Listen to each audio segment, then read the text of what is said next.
Well, hey there, guys, and welcome back. On this week's show, we're making a tablet holder.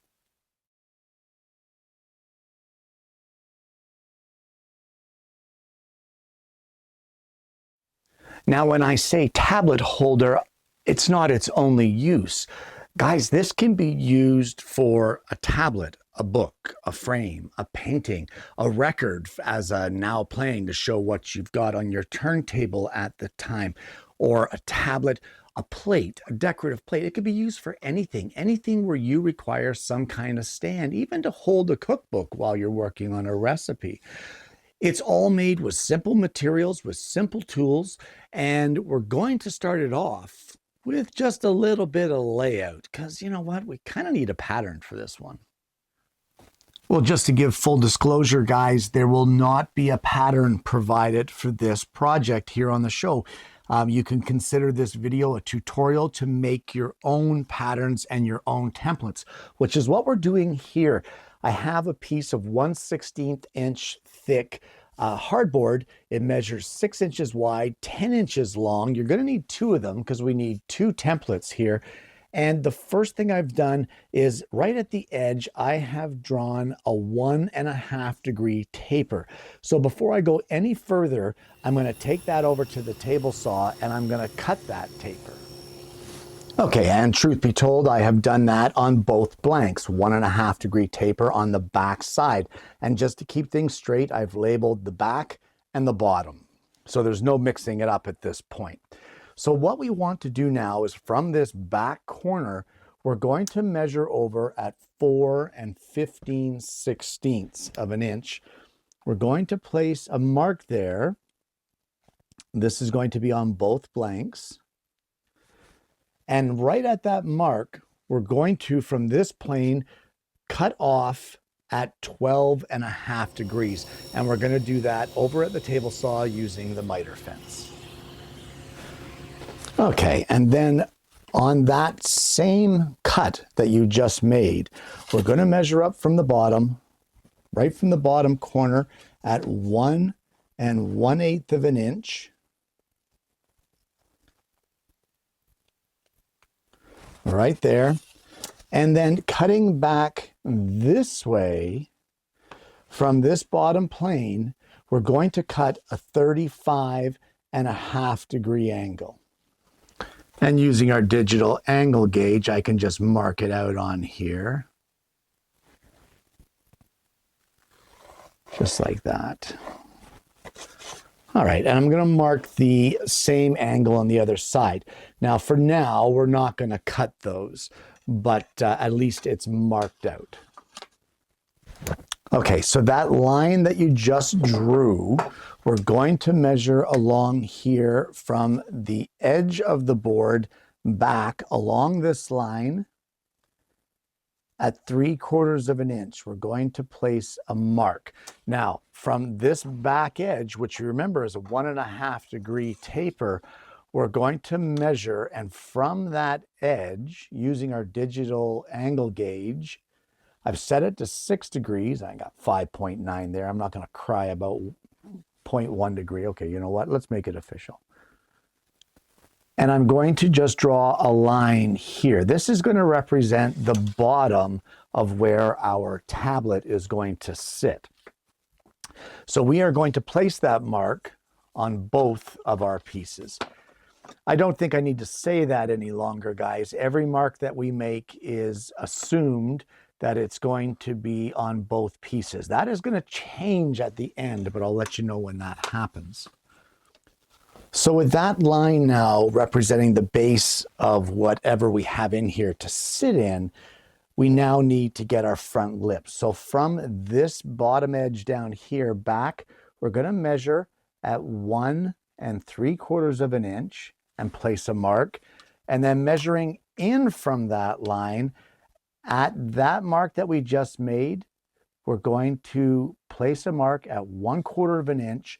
And at the bottom of that mark, we're going to place a little notch here at 3/8 of an inch, and we will join those two marks together. Now our little platform here is going to be 1 and 1/8 of an inch wide. So we're just going to measure and place that mark. And then from our bottom edge, we're going to draw a 21-degree taper all the way to the top. And now using a circle template, we're going to round off some of these pieces.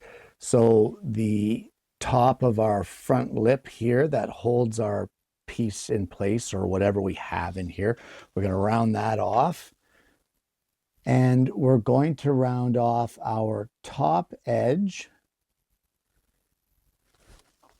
And then once we get that done, what we need to do at this point is we need to put our notches that hold this thing together. Well, our notches on these pieces are a little different. One will be on this front edge here, and one is going to be on the back edge, and they are at different measurements depending on where you're measuring from.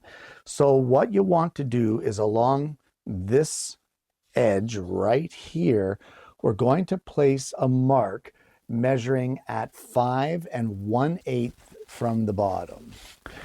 And then on your other piece, what we're going to do is we're going to measure up 4 1/16 on this back edge, 4 1/16 from the bottom, and we will place a mark right there. And now from that back edge, I have set my angle gauge here at 20 degrees, and we're going to draw a line at each of those spots that we just marked out. And then from that line, this is where you need to determine how thick your piece is going to be. So for me, I'm going to make it out of 9/16 inch material. So from that line that we just drew, I'm going to measure up 9/16 of an inch on both pieces, and we're going to place that same 20-degree mark from that back tapered edge. So for the slot that's on the back, from the top line, I have measured in 1 inch and then squared off across here. And from this one over here, I have measured back at 1 1/16 and then squared that off. Now, guys, this is essentially the pattern. These are the templates. One piece for the left, one piece for the right. And what I'm going to do, I'm not going to film it, but I'm going to take this over to the scroll saw, and I'm going to very, very carefully and slowly cut these out in order to get our marking templates. Well, I have a piece of pine here. It is 9/16 of an inch thick.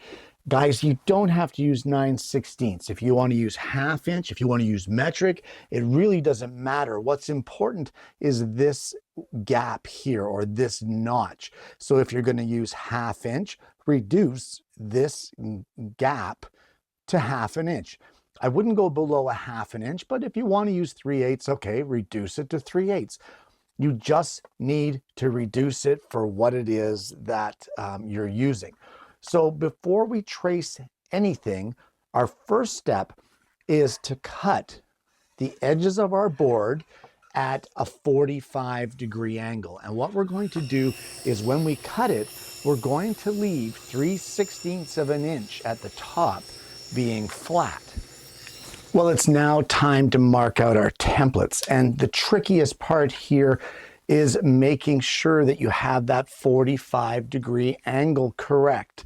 So essentially, this is eventually going to go together like this. So your angle has to be like this down here on the bottom. So if you set up your template just like this, you can take these off and mark them so that they're going to be correct. And it'll be just like this. And if you do that, then you'll have no problems with alignment. So very carefully trace these out, and then we're going to cut them out at the scroll saw. Now, I don't think we need a video of that, but what I would suggest, it's just a suggestion, but I would cut this and this slot first. out of both of our pieces, and then test the fit. If it needs tweaking at that point, you can tweak it. Get the slot fitting correctly because they're going to fit together like a notch. I'll show you in just a minute once I get that cut. But I would suggest cutting these notches first, and then we can cut the rest of the piece. Okay, so I have tested the joints on these, and honestly, mine are a little loose. So I would prefer this to have been tighter, but it's not, but that's okay. It'll still work. So guys, better to err on the side of caution and make them too small and then have to adjust than to make them too large. Stuff happens. So I'm now going to continue on and carry on and cut the rest of the pattern, and then I'll show you what you have after that. Oh, and in case I sound a little different, it's because I have a dust mask on, guys. If you're cutting on the scroll saw especially, get a dust mask. Okay, and there we have our two pieces. Now, each piece with the 45 will get mounted like this on your table, your surface. And guys, your two slots just fit together like this. That is it. It's a very, very simple design.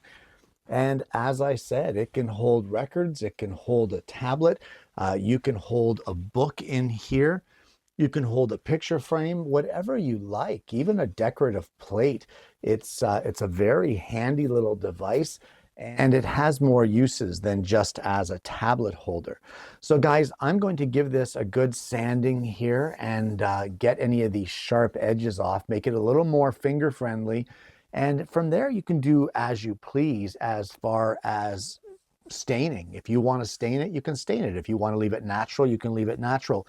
I've made this out of pine because that's what I had in the rack at the time, but you can choose whatever species you want. And guys, it's a really quick and easy process. It's a quick and easy project. Once you get these templates made, the rest is a matter of tracing it and cutting it. It's so quick and easy, and honest to goodness, you can make quite a few of these in a very short amount of time. And there you have it, a tablet holder. And guys, this project started off as a little sketch on a scrap piece of paper with some weird dimensions and some crazy angles, and then it ended up as a usable tablet holder or record holder or book holder or whatever you want to use it for, plate stand, whatever. Guys, it has more uses than just holding your tablet. But my point is that it turned out from a scrap of wood and a few scribbled measurements into a very usable and very useful project that in all reality, once that template was made, only took about 10 minutes to make, if that. The hardest part about this whole project, and I do mean the hardest part, is kind of translating what I say here in the video and being able to make your own templates for these things. Just because I know what I'm saying and just because I know what I want it to look like doesn't mean that you quite understand my words or the way that I say it. So hopefully you're able to follow along and make your own templates, because once you get those templates and you get your base board of 6 inches by 10 inches cut with a 45-degree angle on the bottom, you can bang these things off like there's no tomorrow. Guys, I know you don't want to hear it, but Christmas is just around the corner. And if Christmas is just around the corner, what a great gift. If you have those guys at the office that you don't really know what to give, or let's say you have your office Secret Santa exchange, what a great gift. Very inexpensive. It looks great. It's a quality gift. You made it yourself, put your brand on, maybe do some laser engraving. If you have a laser engraver, personalize it, put their name on it. Whatever, just make one, because it truly is a lot of fun. And as tedious as that template is to make, because honest to goodness, it is tedious, the fun part comes after you trace the template onto the wood, and then it's so quick. You could start a production line of these things and have 20 done in an hour. That's 20 gifts out of the way. That takes care of, say, all your coworkers. It takes care of all of your cousins that you don't really want to give a gift to anyway. But you know what I mean. It's a great gift idea and it works. And honestly, who doesn't have a tablet nowadays? Guys, I want to thank you so much for tuning in. I hope you've enjoyed the content. If you haven't already, please consider liking and subscribing to the channel. We have an amazing audience base, and I'm hoping that you're going to become a part of that. I want to thank you so much for tuning in. I hope you've enjoyed the project. I hope you're going to try this for yourself. I hope you're going to muddle through that template and make your own to get your little production line of tablet holder, plate, record, frame, whatever holder made. But more importantly, I hope you're going to join me again next week when I bring you yet another woodworking video.